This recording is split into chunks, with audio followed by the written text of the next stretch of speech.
ভারতের আধিপত্য বাংলার মাটিতে চলবে না। প্রমাণ করে দিয়েছে জুল, নির্যাতন, শোষণ এই বাংলার মাটির জনগণ আর পছন্দ করে না। টেন্ডারবাজি, চাঁদাবাজি, ঘুষ, সুদ, জেনা, ব্যভিচার, ধর্ষণ, খুন খারাপের রাজনীতি বাংলাদেশে চলবে না। তথাকথিত সুশীলদের বুদ্ধি দিয়ে রাষ্ট্র আর চলতে দেওয়া হবে না। উসমান হাদি যেমন তৃণমূল থেকে শুরু করেছিলেন, আমি তৃণমূলের নওজোয়ান মধ্যে মুজাহিদকে জিজ্ঞেস করতে চাই, উসমান হাদির দরদকে অন্তরে ধারণ করে, তার চিন্তা চেতনাকে লালন করে, আল্লাহর উপর তাওয়াক্কুল করে এই জমিনের মধ্যে ইনসাফ কায়েমের সংগ্রামে যদি আবার একটা জিহাদের ডাক আছে, শামিল আছেন কারা কারা? দোহার দেখতে চায়।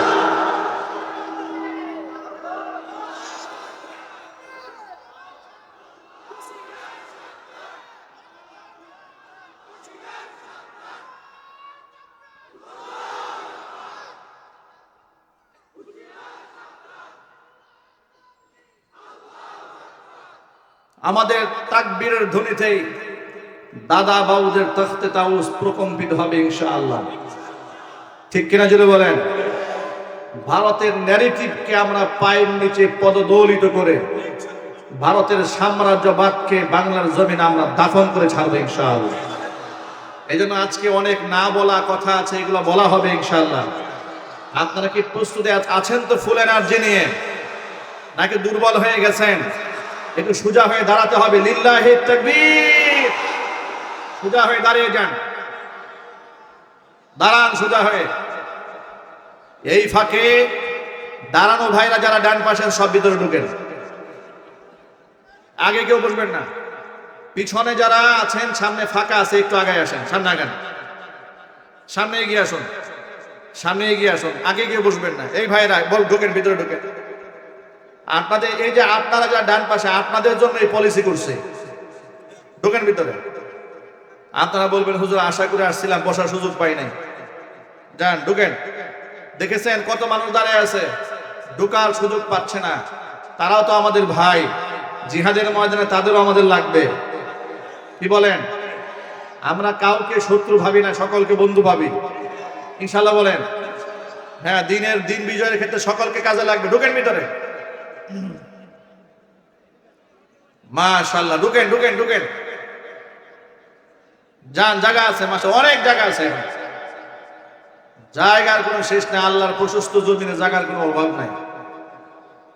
মাশাআল্লাহ দেখেছেন হাজার হাজার যুবকেরা মাশাআল্লাহ প্রস্তুত হয়ে আসতেছে। এটা তাকবীর হবে, লিল্লাহি তাকবীর।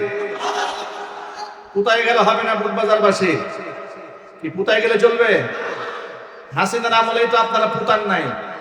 মনে আছে 2021 সালে নরেন্দ্র মোদীকে আগমনকে কেন্দ্র করে আমরা বুটবাজার সাইনবোর্ড থেকে একেবারে বড় বাড়ি পর্যন্ত ব্লক মেরে দিয়েছিলাম, মনে আছে না? ইতিহাস ভুলে গেছেন? আমরা তো সেই বীর সেনানী, আমরা মসজিদ ছেড়েছি, বাড়ি ছেড়েছি, এলাকা ছেড়েছি, কিন্তু আমরা স্বৈরাচারীর সাথে আঘাত করি নাই। কথা বলতে হবে, ঠিক কিনা বলে? এগিয়ে আসেন, ঢোকেন ভিতরে। কি আর জায়গা নাই?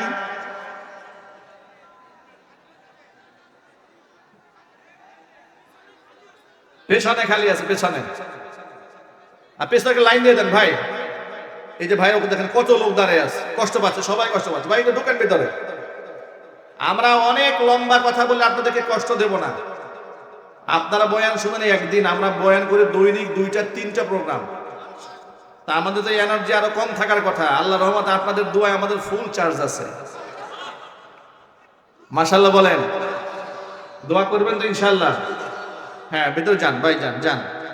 মাশাআল্লাহ বসায় দেন, বসায় দেন। আমার যুবক ভাইদেরকে বসায় দেন, তরুণদের বসিয়ে দেন, উসমান হাদির সৈনিকদেরকে বসায় দেন, নওজোয়ানদেরকে বসিয়ে দেন। মাশাআল্লাহ আগামী নেতৃত্ব নওজোয়ানদের হাতে আসবে ইনশাআল্লাহ। ইনশাআল্লাহ বলেন আলহামদুলিল্লাহ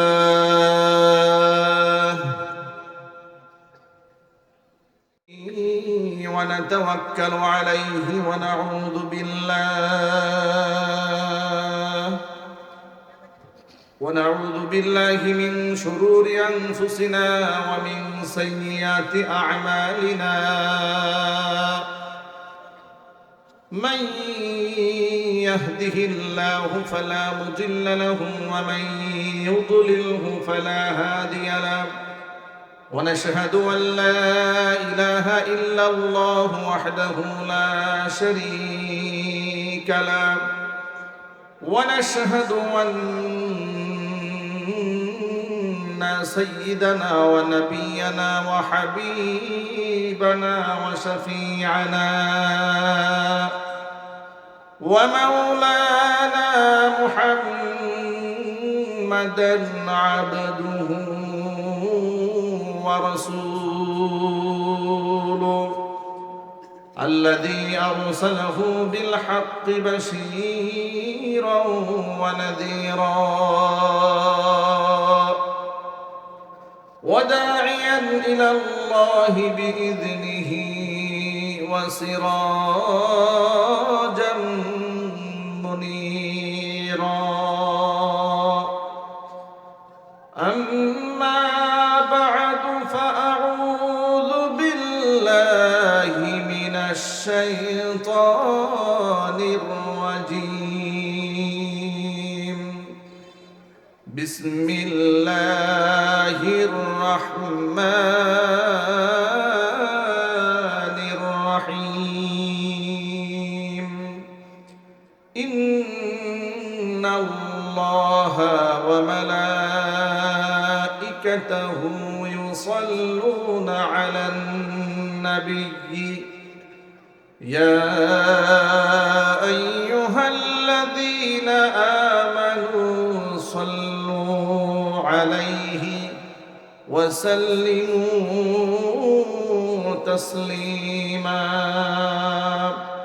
اللهم صل على محمد وعلى آل محمد كما صليت على إبراهيم وعلى آل إبراهيم إنك حميد مجيد اللهم بارك على محمد وعلى آل محمد كما باركت على إبراهيم وعلى آل إبراهيم إنك حميد مجيد محبت ذكر করুন لا إله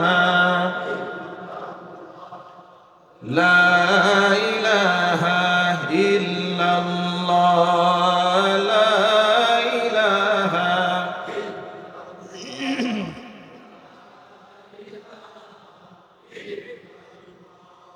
لا إله إلا الله لا إله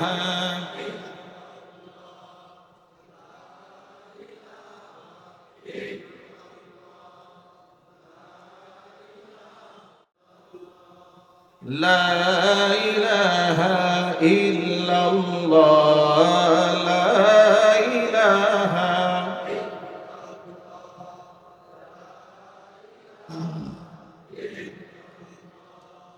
لا إله إلا الله محمد رسول الله صلى الله عليه وسلم তুমি কত সুন্দর কি করে বুঝাই প্রভু কত সুন্দর কি করে বুঝাই কোন ভাষা পাই না খুঁজে তোমার তুলনা তুমি নিজে তোমার তুলনা তুমি নিজে তুমি কত সুন্দর কি করে বুঝাই বেকারার প্রজাপতি গোলাপের কি করে দোলাই পাখা বুক ভরা সুখে, বেকারার প্রজাপতি গোলাপের মুখে, কি করে দোলাই পাখা বুক ভরা সুখে।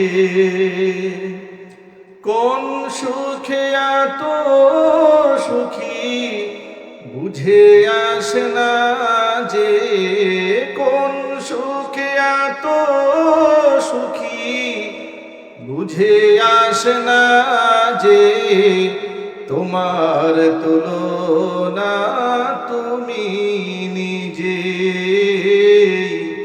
তোমার তুলনা তুমি নিজে।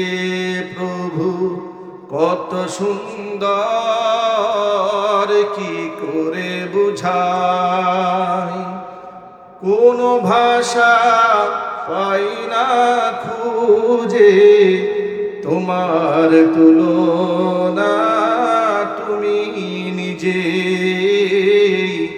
তোমার তুলনা তুমি নিজে,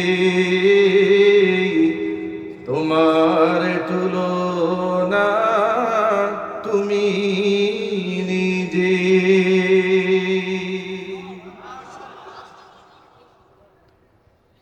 ঐতিহ্যবাহী গাজীপুর জেলার অন্তর্গত গাজীপুর মহানগর বোট বাজার খাইলপুর এলাকাবাসী ও শ্রমিকদের উদ্যোগে আয়োজিত 3 দিনব্যাপী 17তম ঐতিহাসিক তাফসীরুল কোরআন মাহফিলের আজকের এই সমাপনী দিবসের সমাপনী অধিবেশনের সম্মানিত সভাপতি আলহাজ মোহাম্মদ মোতালিব মিয়া, প্রতিষ্ঠাতা খাইলপুর বাদশা মিয়া অগ্রণী উচ্চ বিদ্যালয় অ্যান্ড কলেজ।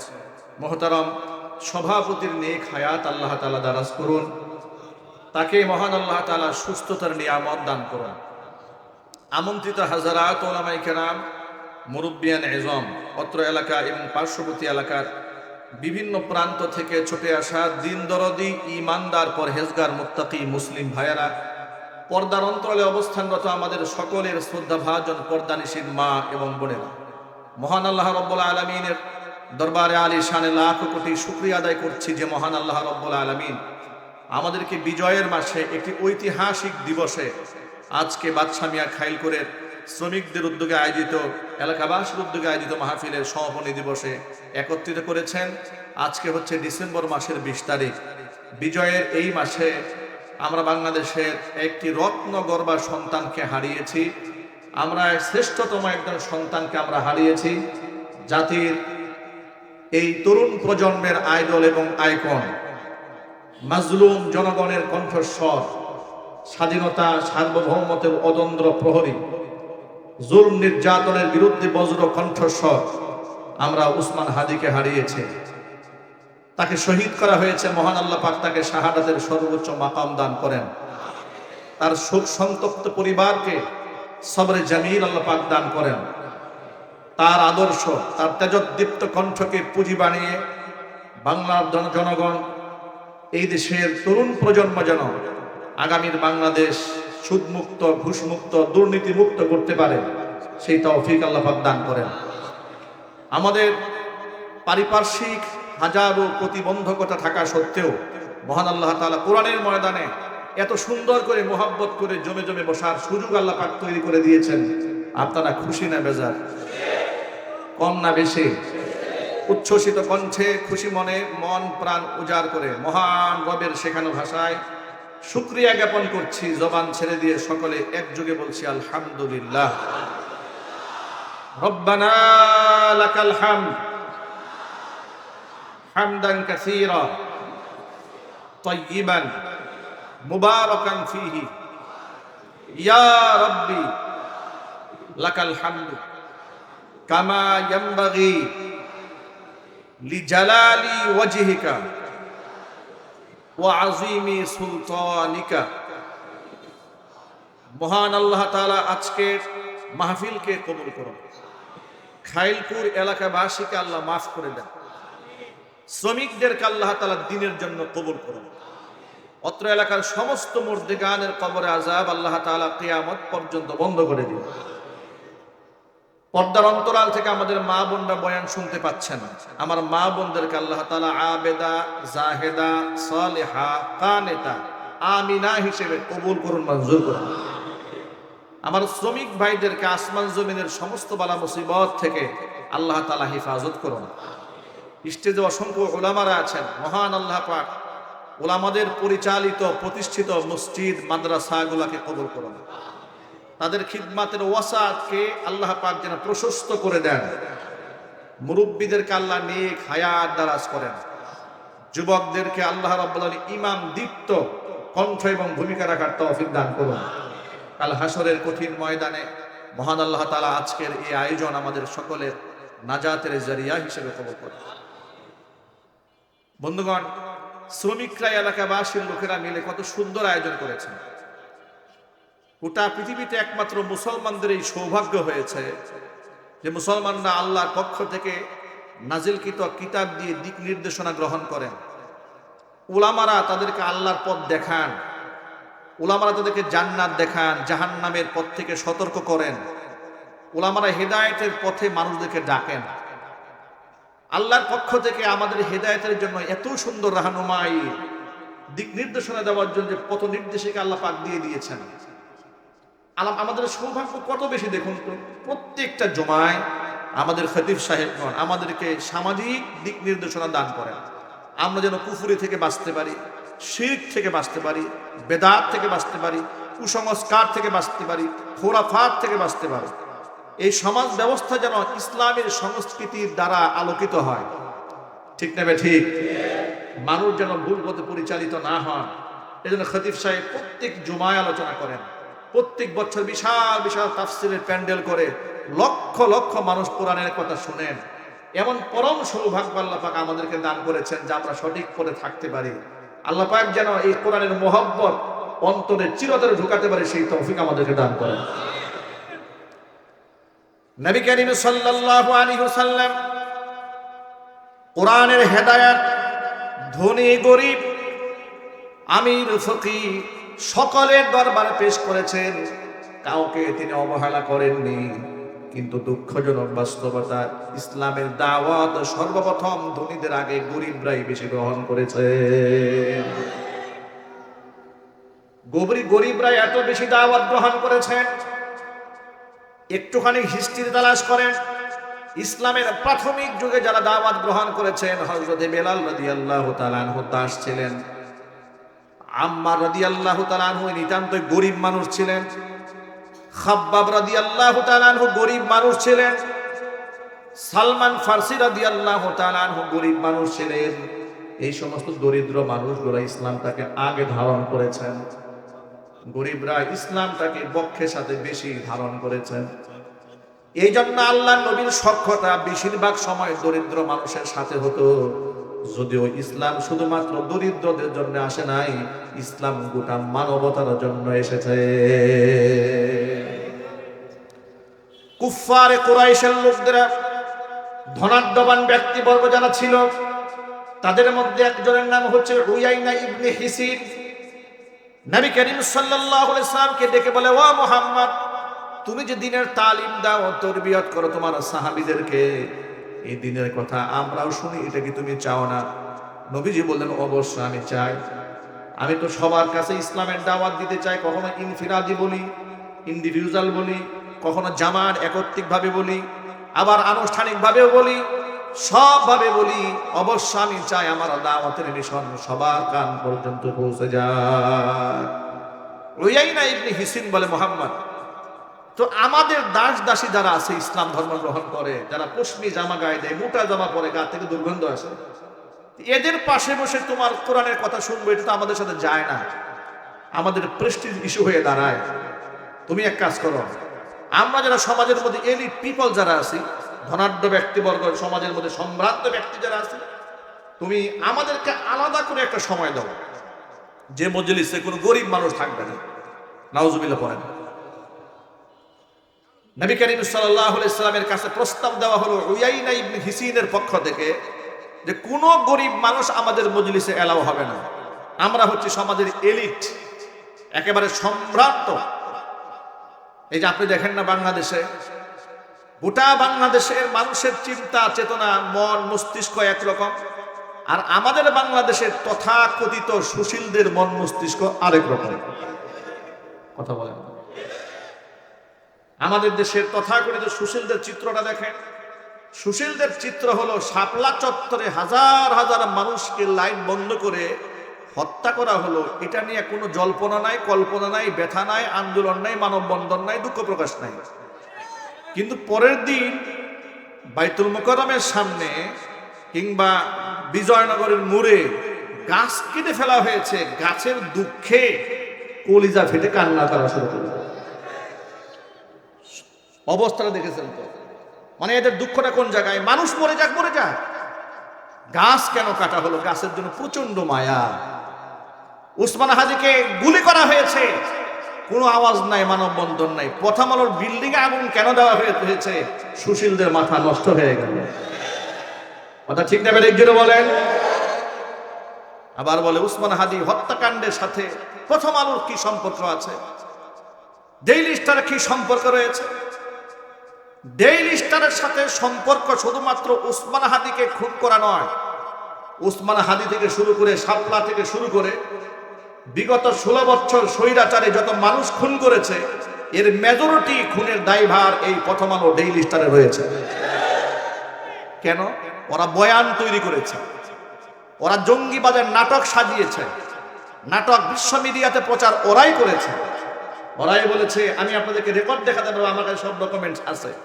প্রথম আলো পত্রিকাতে একদম হেডলাইন লিখেছে, আপনার সন্তান জঙ্গি হয়ে যাচ্ছে না তো, আপনার সন্তান জঙ্গি হচ্ছে না তো। এ কথা বলে নিচে লিখেছে আলামতগুলো কি কি শোনেন। যদি দেখেন আপনার ছেলে হঠাৎ করে আপনার কাছ থেকে বাজে কোনো বায়না ধরে না, মসজিদে যায়, খুব কঠিনভাবে ধর্ম পালন করে, গান বাজনা শোনে না, মেয়েদের সাথে আড্ডা টাড্ডা দেয় না, আপনি বুঝে নেবেন আপনার ছেলে জঙ্গি হওয়ার প্রথম ধাপে চলে গেছে।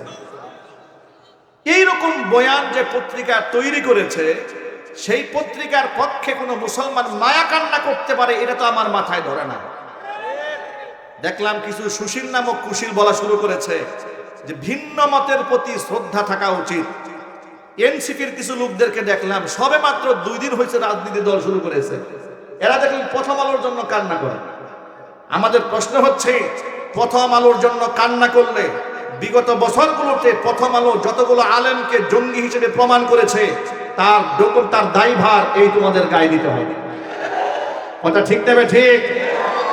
আমাদের গণমাধ্যমের প্রতি কোনো ক্ষোভ নাই, সাংবাদিকদের প্রতি আমাদের কোনো রাগ গোসা নাই, কিন্তু যেই সমস্ত সাংবাদিকতার নামে হলুদ সাংবাদিকতা যারা করে, যারা পত্রিকার মধ্যে মত প্রকাশের নামে ইসলামকে জঙ্গিবাদ বলে গোটা সোশ্যালকে, সমাজটাকে একটি জাহান্নামী সমাজ ব্যবস্থা বানিয়ে বিশ্ব দরবারে উপস্থাপন করে এটা মৌলবাদের দেশ, ওই রকম পত্রিকা বাংলার মাটিতে এক পৃষ্ঠাও লড়তে পারে না। কথা বলতে হবে, ঠিক কিনা বলে? ওই সমস্ত পত্রিকার উপর আবার সাফাই গাইতে আসে সুশীলরা, বলে ছায়ানট কি অপরাধ করেছে, উদিজি কি অপরাধ করেছে, এরপরে ডেইলি স্টার কি অপরাধ করেছে। ডেইলি স্টার আর প্রথম আলো যে পাপ করেছে, গোটা বাংলাদেশের সবগুলা পত্রিকা মিলাই এত পাপ করে না এই দুইটা পত্রিকা যত পাপ করছে। এই জন্য আপনাদের কাছে আমাদের স্পষ্ট বার্তা, এগুলো বাংলাদেশের পারপাস কখনো সার্ভ করে না। এরা ভারতীয় স্বার্থ উদ্ধার করে, ভারতের সাম্রাজ্যবাদ এই বাংলার মাটিতে টিকিয়ে রাখার জন্য ভারতীয় ন্যারেটিভ তৈরি করে। এই ন্যারেটিভ জুলাই আগস্ট বিপ্লবের পরে বাংলাদেশে আমরা চলতে দেব না। আমাদের পরিষ্কার বার্তা, যারা আমাদের বাংলাদেশের স্বাধীনতার পক্ষে কথা বলবে না, যারা উলঙ্গ বেহায়াপনার সংস্কৃতি বাংলাদেশে তুলে ধরতে চায়, ভারতের এক মহিলা আপনার বিকিনি পরে জিম সেন্টারে গিয়ে বডি বিল্ডিং করেছে। প্রথম আলো পত্রিকাতে লিখেছে যে এই মেয়েটি একটা সাহসী উদ্যোগ গ্রহণ করেছে। আরেক মহিলা নায়িকা, কুখ্যাত নায়িকা, বিবাহ না করে বাচ্চা জন্ম দিয়েছে। প্রথম আলো পত্রিকা লিখেছে এই আমাদের উপমহাদেশে এই প্রথম কোন নায়িকা এত বড় সাহসী ভূমিকা রাখলেন। যারা সন্তান জন্ম দিলে সাহসী ভূমিকা বলে প্রচার করে, ওই সমস্ত সাংবাদিকরাও যারা সন্তান, এতে কোনো সন্দেহ নেই। এদের পক্ষে যারা ছাপাই দেয় এরাও যারা সন্তান। এই জন্য আপনাদেরকে জিজ্ঞেস করতে চাই, ওরা আমাদেরকে উগ্রবাদ বলে গালিগালাজ করে, তাওহীদি জনতাকে উগ্র বলে, ধর্মান্ধ বলে, মৌলবাদ বলে। আমরা বলি স্বৈরাচারের আমলে বহুত খেলা হয়েছে, তোমাদের খেলা আমরা শেষ করেছি, নতুন করে বাংলাদেশের সাথে খেলতে এসো না। আগামীর বাংলাদেশ কিভাবে গঠিত হবে আজকের উসমান হাদির জানাজাটা প্রমাণ করে দিয়েছে। তোমাদের আধিপত্যকে বাংলার মাটিতে কবর রচনা করা হয়েছে, মাথা চারা দিয়ে ওঠার চেষ্টা করো না। তাওহীদি জনতা যদি একবার মাঠে নামে, তাহলে এখন তো শুধু বিল্ডিং করেছে, তোমাদের চিন্তা চেতনা সহ মাটির নিচে দাফন করা হবে। ভারতীয় আদবিত্ব বাংলা জমিনে বরদাস্ত করা হবে না। আমার যুবক ভাইরা, এই ধরনের তথাকথিত এলিট পিপল, তথাকথিত নাগরিক সমাজ ১৫০০ বছর আগে নবী করিম সাল্লাল্লাহু আলাইহি ইসলামের জামানাতেও ছিল। তাদের মধ্যে অন্যতম লিডার ছিল উয়াইনা ইবনে হিসন। হুজুর কাছে এসে বলে, মুহাম্মদ, তোমার কথা আমরাও শুনতে চাই, কিন্তু এই গরিবদের পাশে আমরা বসবো না, আমাদের জন্য আলাদা মঞ্চ বানাও, আলাদা মজলিস করবে, যেখানে শুধু আমরা ধনীরাই থাকবো, গরিবরা থাকবে না। আল্লাহ রাব্বুল আলামিন কুরআন মাজিদের সূরাতুল কাহফের 28 নম্বর আয়াত নাজিল করে রাসূল পাক সাল্লাল্লাহু আলাইহি ওয়াসাল্লামকে সিদ্ধান্ত জানায় দিলেন। আল্লাহ পাক বলেন, ওয়াসবির নাফসাকা মা'আল্লাযীনা ইয়াদউনা রাব্বাহুম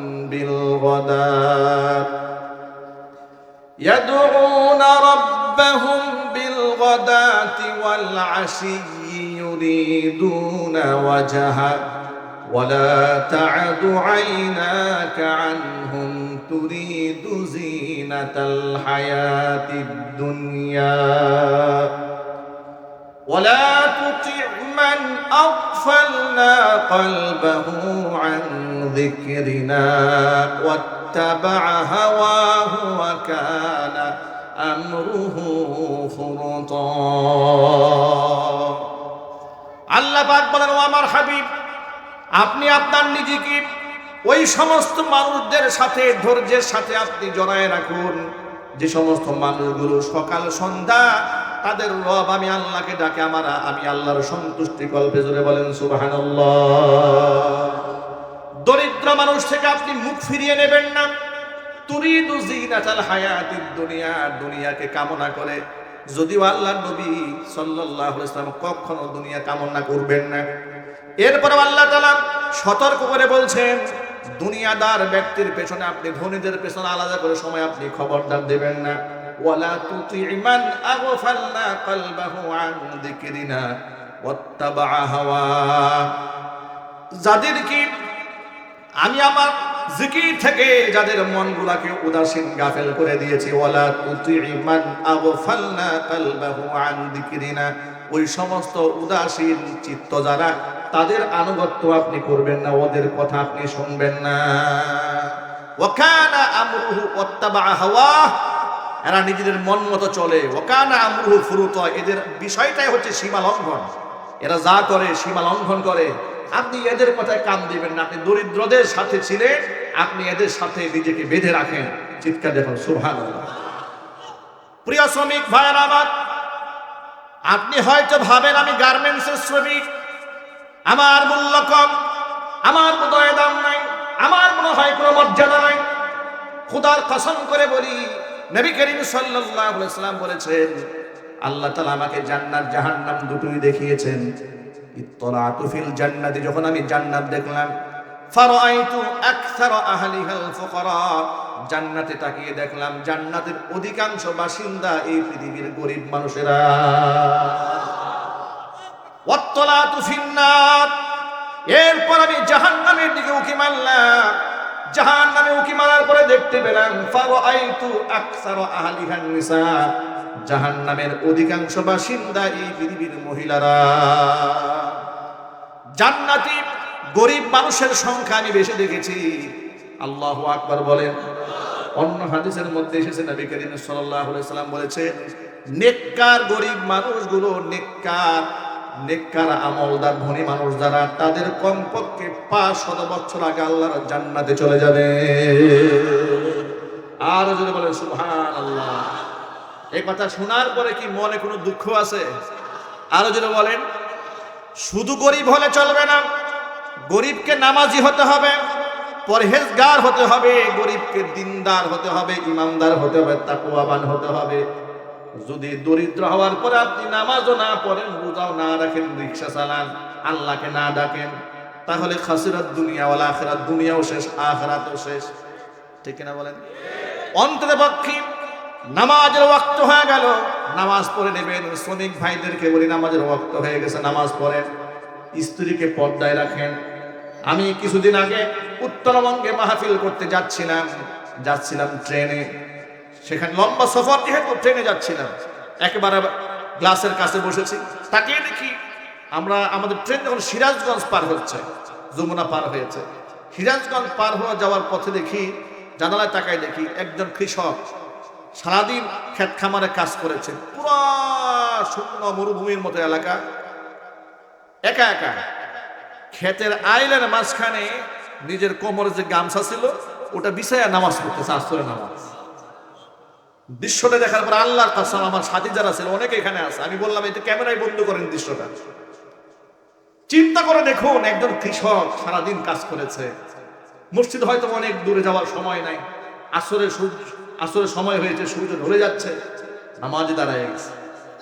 আমাদের মধ্যে কত ব্যক্তিরা এমন আছেন, একেবারে মসজিদ পাশে, সুস্থ মানুষ, অবসর সময় আছে, নামাজ হচ্ছে, আজান হচ্ছে, যেতে মনে চায় না। এরকম কপাল বুড়ো আছে না ভাই? আরো জীবন আছে না?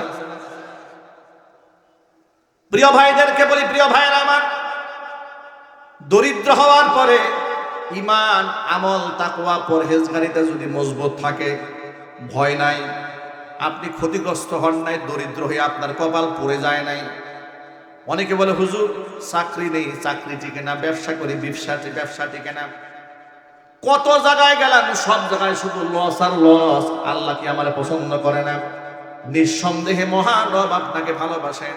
সম্পদ বেশি দিলেই বেশি মহব্বত করেন, বিষয়টি তা নয়। তার কারণ কেউ আল্লাহ পাক অসংখ্য সম্পদের মালিক বানিয়েছিলেন। ক্ষমতার মসনদ দিলে আল্লাহ আপনার পছন্দ করেন, আপনি হেরে গেলে আল্লাহ আপনার পছন্দ করেন, এই চিন্তার কোনো কারণ নাই। অনেক সময় জালেম শাসক যারা আছে তারাও খুশি হয়ে বলে, ক্ষমতার মালিক যেহেতু আল্লাহ, সুতরাং আল্লাহ আমার পছন্দ করে ক্ষমতায় বসাইছেন। এরকম লোক সমাজে আছে না নাই? আরো জোরে বলেন। এমনকি স্বৈরাচারেরা বলেন, তাদের এমপিদের মুখে এমন কথা আমরা শুনেছি, তারা বলেছে যে আমাদের মাননীয় প্রধানমন্ত্রী 7 জন ওলির চাইতেও বেশি উন্নত।